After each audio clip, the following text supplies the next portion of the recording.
News 7 தமிழில் express news வழங்குவதற்காக நான் லலிதா மற்றும் ஸ்ரீவித்யா கந்தசாமி.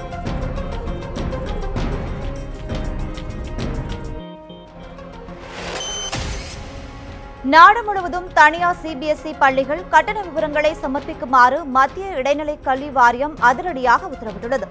பெரும்பாலும் நகரங்களில் செயல்பட்டு வந்த சிபிஎஸ்இ பள்ளிகள் மீதான ஆர்வம் பொதுமக்களிடையே அதிகரித்துள்ள நிலையில் தற்போது நாடு முழுவதும் கிராமங்களிலும் சிபிஎஸ்இ பள்ளிகள் அதிக அளவில் செயல்பட தொடங்கியுள்ளன. இந்நிலையில் சிபிஎஸ்இ பள்ளிகளில் தேவையில்லாத காரணங்களை கூறி பெருமளவு பணம் வசூலிக்கப்படுவதாக புகார்கள் எழுந்தன. இதனை அடுத்து கூடுதல் கட்டணம் வசூலிப்பதை தடுக்கும் வகையில் நாடு முழுவதும் உள்ள தனியார் சிபிஎஸ்இ பள்ளிகள் கட்டண விவரங்களை சமர்ப்பிக்குமாறு சிபிஎஸ்இ அமைப்பு கேட்டுள்ளது. எனினும் இந்த விவரங்களை சமர்ப்பிப்பதற்கு கால அளவு எதுவும் தெரிவிக்கப்படவில்லை. மேலும் மறைமுக கட்டணங்கள் இன்றி முறையாக கட்டணம் வசூலிக்கப்பட வேண்டும் என்றும் மீறினால் கடும் நடவடிக்கை எடுக்கப்படும் என்றும் சிபிஎஸ்இ எச்சரித்துள்ளது. பொதுமக்கள் வசதிக்காக தமிழகத்தின் அனைத்து வட்டங்களிலும் நீதிமன்றங்கள் அமைக்க தமிழக அரசு திட்டமிட்டுள்ளதாக சட்டத்துறை அமைச்சர் சி.வி. சண்முகம் தெரிவித்துள்ளார். சேலம் நீதிமன்ற வளாகத்தில் நடைபெற்ற நிகழ்ச்சியில் பேசிய அவர், நீதிமன்றங்கள் இல்லாத 51 வட்டங்கள் கண்டறியப்பட்டு அங்கு சிறப்பு குற்றவியல் நீதிமன்றங்கள் அமைப்பதற்கான நடவடிக்கைகள் தொடங்கப்பட்டுள்ளதாக தெரிவித்தார். தமிழகத்தில் அனைத்து நீதிமன்றங்களிலும் பாதுகாப்பை கருத்தில் கொண்டு மெட்டல் டிடெக்டர் மற்றும் சிசிடிவி கேமரா அமைக்க 39 கோடி ரூபாய் ஒதுக்கப்பட்டு பணிகள் தொடங்கப்பட்டிருப்பதாகவும் அமைச்சர் சி.வி. சண்முகம் தெரிவித்தார். நீதிமன்றத்திலிருந்து பெறப்படும் 23 நீதிமன்றங்களை நியமித்த அம்மாவுடைய அரசு இந்த 8 மாத காலத்தில் மட்டும் 150 கோடி ரூபாய் நிதி ஒதுக்கீடு செய்து 195 புதிய நீதிமன்றங்களை அமைப்பதற்கு உத்தரவிட்டு அதை செயல்பாட்டிலே கொண்டு வந்திருக்கின்ற அரசு மாண்புமிகு அம்மாவுடைய அரசு. பல்கலைக்கழக அலுவலர்களின் கோரிக்கைகளை வரும் 20ஆம் தேதிக்குள் நிறைவேற்றாவிட்டால் தொடர் போராட்டங்களில் ஈடுபட உள்ளதாக பல்கலைக்கழக அலுவலர் சங்க கூட்டமைப்பு தெரிவித்துள்ளது. சென்னையில் செய்தியாளர்களிடம் பேசிய பல்கலைக்கழக அலுவலர் சங்கத்தின் தலைவர் விஜயகுமார், தமிழகம் முழுவதும் உள்ள 19 அரசு பல்கலைக்கழகங்களில் 30,000க்கும் மேற்பட்ட ஊழியர்கள் பணியாற்றி வருவதாகவும் பல்கலைக்கழகத்தின் ஆட்சிமன்ற குழுவில் பணியாளர்களுக்கு பிரதிநிதித்துவம் வழங்க வேண்டும் என்றும் தெரிவித்தார். தங்கள் கோரிக்கைகளை வரும் 20ஆம் தேதிக்குள் அரசு நிறைவேற்றாவிட்டால் ஜூன் 21ஆம் தேதியில் இருந்து தொடர் போராட்டங்களில் ஈடுபடப் போவதாகவும் விஜயகுமார் கூறினார். 21/6/2017 அன்று கருப்பு அட்டை அணிந்து பணியாற்றுவது என்றும் 23/6/2017 அன்று ஒரு நாள் அனைத்து அலுவலர்களும் தற்செயல் விடுப்பு எடுப்பது என்றும் 28/6/2017 அன்று அனைத்து அலுவலர்களும் உண்ணாவிரத போராட்டம் மேற்கொள்வது என்றும் இந்த பொதுக்குழுவில் தீர்மானிக்கப்பட்டிருக்கிறது. விருதுநகர் மாவட்டம் ஸ்ரீவில்லிபுத்தூர் அருகே இரு தரப்பினரிடையே ஏற்பட்ட மோதலில் ஒருவருக்கு அரிவாள் வெட்டு விழுந்தது. ஸ்ரீவில்லிபுத்தூர் தாலுகாவிற்குட்பட்ட கூமாப்பட்டியில் 3 சமுதாய மக்கள் வசித்து வருகின்றனர். இந்நிலையில் அருந்ததி இன மக்கள் குடியிருப்பு பகுதிகளுக்குள் ஒரு தரப்பினர் புகுந்து வீடு, வாகனம் உள்ளிட்டவைகளை சேதப்படுத்தியுள்ளனர். தடுக்க வந்த சிலரை அரிவாளால் வெட்டியதில் காயமடைந்த 3 பேர் மருத்துவமனையில் சிகிச்சைக்காக அனுமதிக்கப்பட்டனர். பாதிக்கப்பட்ட அருந்ததி இன மக்கள் தங்களை தாக்கியவர்களை கைது செய்ய கோரி கூமாப்பட்டி வத்ரா இருப்பு சாலையில் மறியலில் ஈடுபட்டனர். போலீசாரின் பேச்சுவார்த்தைக்கு பிறகு மறியல் போராட்டம் கைவிடப்பட்டது. இருப்பினும் இரு தரப்பினரிடையே ஏற்பட்ட மோதலால் அப்பகுதியில் ஏராளமான போலீசார் குவிக்கப்பட்டுள்ளனர். மதுரையில் பெரும்பாலான வங்கி ஏடிஎம்களில் பணம் இல்லாததால் பொதுமக்கள் சிரமத்திற்கு உள்ளாகியுள்ளனர். மதுரையில் கோரிப்பாளையம், ரிசர்வ் லைன், மாட்டுத்தாவணி உள்ளிட்ட பகுதிகளில் உள்ள பெரும்பாலான வங்கி ஏடிஎம்களில் கடந்த 2 நாட்களாக பணம் இல்லை. இது தொடர்பாக எந்த ஒரு முன்னறிவிப்பு செய்தியும் ஏடிஎம்கள் முன்பு வைக்கப்படாததால் வாடிக்கையாளர் ஏமாற்றத்துக்கு உள்ளாகி வருகின்றனர். ஞாயிற்றுக்கிழமை என்பதால் இதுகுறித்து வங்கிகளிலும் தெரிவிக்க முடியாததால் மன உளைச்சலுக்கு உள்ளாவதாக வாடிக்கையாளர்கள் வேதனை தெரிவித்துள்ளனர். மாதத்தின் முதல் நாள் 1, 2, 3 இந்த மாதிரி ஸ்டேஜில் வந்து பணம் எடுக்கணும்னா எந்த ஒரு ஏடிஎம்லும் இல்லை. வச்சுருந்தா உடனே காலியாயிருமான்னு தெரியல. ஆனால் ஒவ்வொரு ஏடிஎம்மாக ஏறி இறங்கி வர்றோம். அதில் இல்லை, இதில் இல்லை. இதோடு நான் 5 ஏடிஎம் ஏறி இறங்கி வந்துட்டேன். ஆனால் பணம் இல்லை. இப்போ இந்த ஏடிஎம்லும் இல்லை. ஆனால் இதுக்கெல்லாம் ஒரு வழி இல்லை. உள்ளே போட்டு கார்டை போட்டு எடுத்து முடித்த பிறகு தான் இல்லை அப்படின்னு வருது.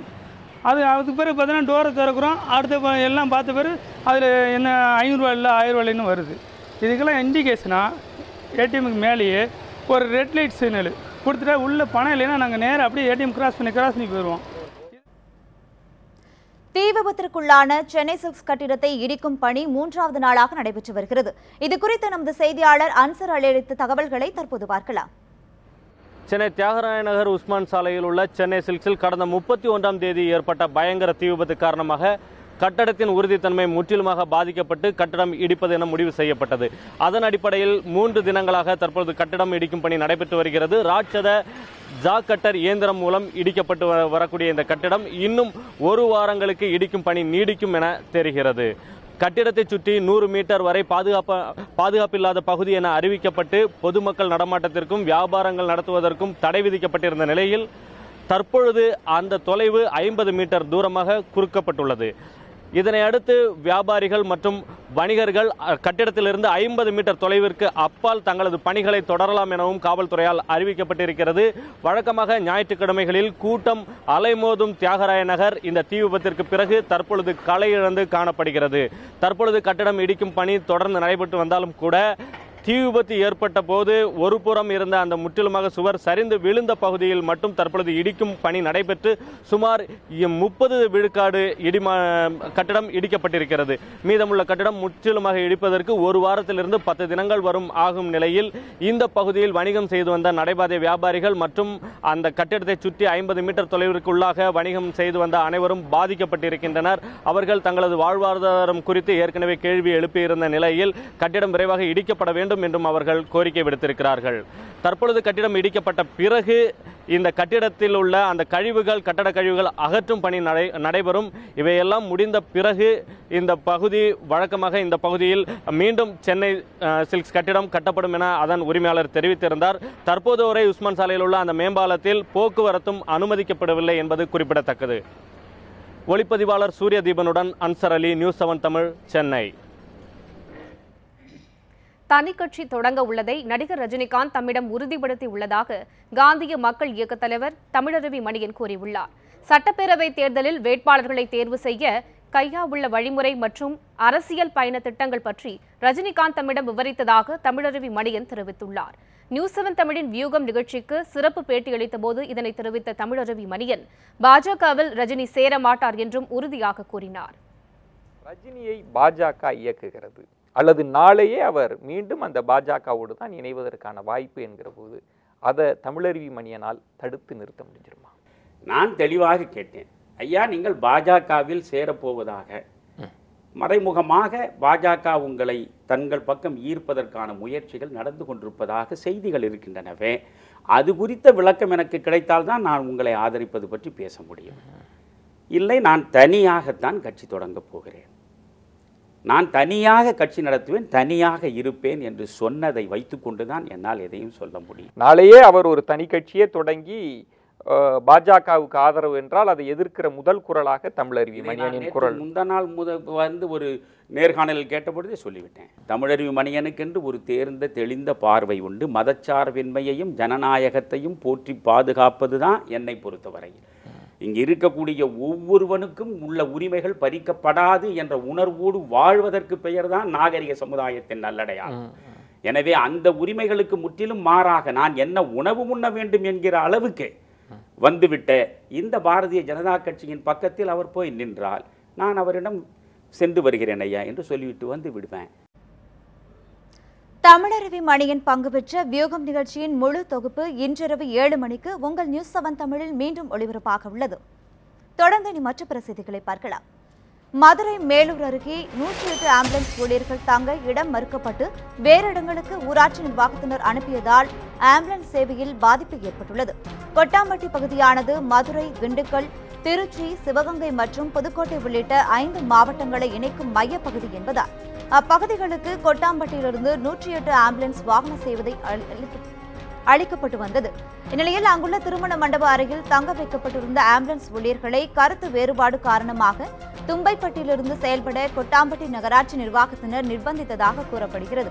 கொட்டாம்பட்டியிலிருந்து 15 கிலோமீட்டர் தொலைவில் உள்ள தும்பைப்பட்டியிலிருந்து ஆம்புலன்ஸ் வாகனம் இயக்கப்படுவதால் அதன் சேவையை பெறுவதில் தாமதம் ஏற்படுகிறது. எனவே ஆம்புலன்ஸ் ஊழியர்கள் தங்க மாற்று ஏற்பாடு செய்து கொடுத்து ஆம்புலன்ஸ் வசதியை பயன்பாட்டுக்கு கொண்டு வர வேண்டும் என பொதுமக்களும் சமூக ஆர்வலர்களும் கோரிக்கை விடுத்துள்ளனர். அதே நேரத்தில் கொட்டாம்பட்டியிலேயே ஆம்புலன்ஸ் ஊழியர்கள் செயல்பட நடவடிக்கை எடுக்கப்படும் என ஊராட்சி நிர்வாகமும் தெரிவித்துள்ளது. தாய்லாந்து ஓபன் பேட்மிண்டன் போட்டியில் இந்தியாவின் சாய் பிரணீத் பட்டம் வென்றுள்ளார். தாய்லாந்து தலைநகர் பாங்காக்கில் நடைபெற்ற இறுதி ஆட்டத்தில் இந்தியாவின் சாய் பிரணீத், இந்தோனேஷியாவின் ஜோனதான் கிறிஸ்டி ஆகியோர் விளையாடினர். 1 மணி நேரத்திற்கும் மேல் நீடித்த இந்த போட்டியில் 17க்கு 21, 21க்கு 18, 21க்கு 19 என்கிற புள்ளி கணக்கில் சாய் பிரணீத் வெற்றி பெற்று ஆடவர் ஒற்றையர் பிரிவு பட்டத்தை கைப்பற்றினார். அவருக்கு 77 லட்சம் ரூபாய் பரிசுத் தொகையாக கிடைத்துள்ளது.